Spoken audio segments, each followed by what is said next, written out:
फवाइज की किताब और उसका 2 बाब उसकी 26 आयत पर गौर करेंगे तो कलाम पाक में लिखा है, क्योंकि वो उस आदमी को जो उसके हुजूर में अच्छा है हिकमत और दनाई और खुशी बख्शता है, लेकिन गुनाहगार को जहमत देता है।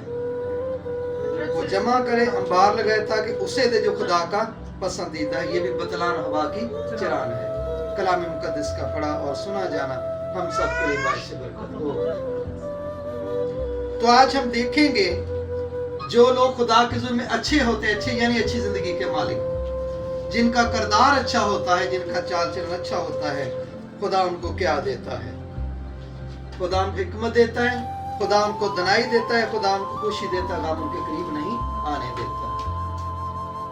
तो दूसरी बात जो मैं समझाना चाहता हूं, लेकिन जो गुनाहगार हैं उनको खुदा जहमत देता है। जहमत का मतलब परेशानी, बीमारी, गम, मुसीबत। और देखेंगे है ज़बूर 46 की 8 आयत में लिखा है, आओ खुदाम के कामों को देखो कि उसने जमीन पर क्या क्या वीरानियां की हैं। यानी ये जहमत खुदा की तरह जमीन को वीरान कर सकता है। पैदाइश पहले में हमने क्या पढ़ा है? जमीन सुनसान और वीरान थी, गहराओं के ऊपर अंधेरा था। अंधेरा वीरानी की वजह है, अंधेरा गुनाह है। खुदा गुनाहगार को जहमत देता है, इंसान वीरान हो जाता है, उजड़ जाता है। ज़बूर 50:22, अब ए खुदा को भूलने वालों से सोच लो कि मैं ऐसा करूंगा कि तुमको फाड़ डालूंगा, कोई छुड़ाने वाला ना होगा। खुदा फाड़ता है, कोई खुदा से छुड़ा नहीं सकता। अगर छुड़ा सकता है खुदा ही छुड़ा सकता है। ये है हम सीख रहे हैं कि खुदा जहमत देता है गुनाहगार को। आज जितने गुनाहगार हैं देख लें खुदा की वीरानियां, खुदा के कहर को। ज़बूर 52 की 5 में लिखा है,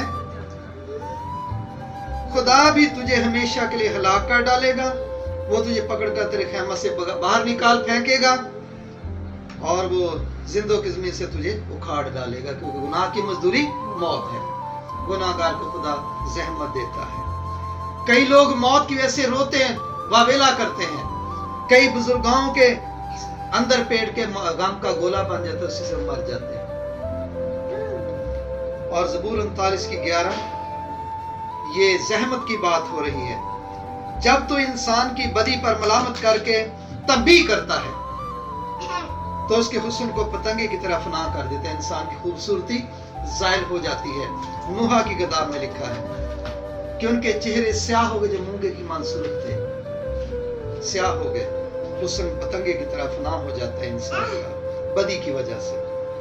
38 ज़बूर की 118 आयत में लिखा है, 18 आयत में, इसलिए कि मैं अपनी बदी को ज़ाहिर करूंगा और अपने गुनाह के बायस गमगीन रहूंगा।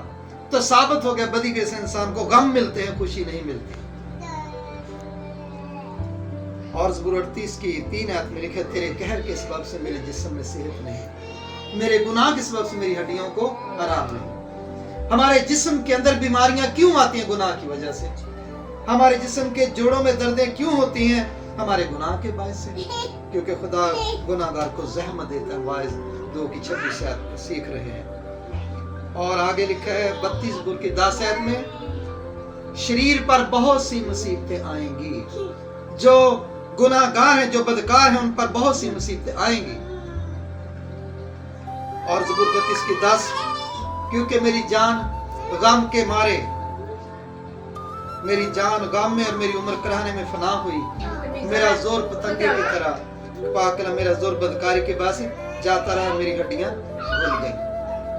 इंसान की हड्डियां शुगर की वजह से खत्म घुलना शुरू हो जाती हैं। तरह तरह की बीमारी में उसकी क्या वजह है? गुनाह या बदकारी। हम पढ़ रहे हैं, लेकिन खुदा गुनाहगार को जहमत देता है। और इमसाल 22 में लिखा है 8 आयत में, जो बदी बोते हैं मुसीबत काटेगा। जो बदी बोते हैं मुसीबत काटेंगे, जो नेकी बोते हैं अजर काटेंगे। क्योंकि क्या लिखा है, जो अच्छे हैं खुदाओं को, जो खुदा के जुल्म में अच्छी जिंदगी, खुदा हिकमत दनाई खुशी बख्शता है। अब्राहम खुदा के जुल्म चलता रहा, खुदा ने उसको खुशियां दी।